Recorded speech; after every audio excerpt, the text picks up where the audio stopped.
کیا رانا ثناء اللہ گولیاں مارنے کا حکم دے سکتے تھے؟ لیگ پر نعرے بازی، کیا شناختی کارڈ بلاک ہو جائیں گے؟ حکومت نے نون لیگ پر نعرے بازی کرنے والوں کے شناختی کارڈ، پاسپورٹ بلاک کرنے کا عندیہ دے دیا۔ تجزیہ کاروں سے جب اس پر رائے لی گئی کہ کیا رانا ثناء اللہ کا اعلان درست ہے تو اس پر ہمیں تبصرے ملے۔ آپ کو بھی بتاتے ہیں کہ تجزیہ کار اس حوالے سے کیا کہتے ہیں۔ تجزیہ کاروں کا کہنا ہے کہ نعرے لگانے والوں کے شناختی کارڈ، پاسپورٹ بلاک کرنے کا اعلان درست نہیں ہے۔ کوئی قانون بھی حکومت کو کسی پاکستانی کا پاسپورٹ یا شہریت منسوخ کرنے کا حق نہیں دیتا۔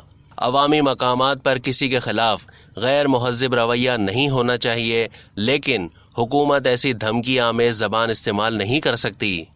حفیظ اللہ نیازی نے کہا کہ عمران خان کی پوری زندگی میں قول و فعل میں تضاد رہا ہے۔ عمران خان انتشار پیدا کر کے سیاسی فائدہ حاصل کرنا چاہتے ہیں۔ کسی شخص پر سرے بازار الزامات اور نعرے لگانا باولے افراد کا ہی کام ہوتا ہے۔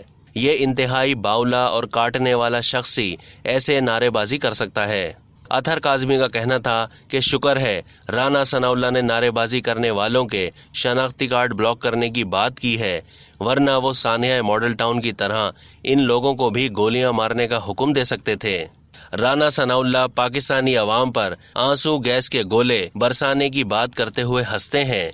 رانا ثناء اللہ خواتین سے متعلق جو باتیں کرتے ہیں انہیں اخلاقیات کی بات کرتے شرم آنی چاہیے۔ اب تک کے لیے اتنا ہی۔ مزید معلومات کے لیے ڈیلی جنگ کے یوٹیوب چینل کو سبسکرائب کیجیے اور فیس بک کے پیج کو بھی لائک کیجیے۔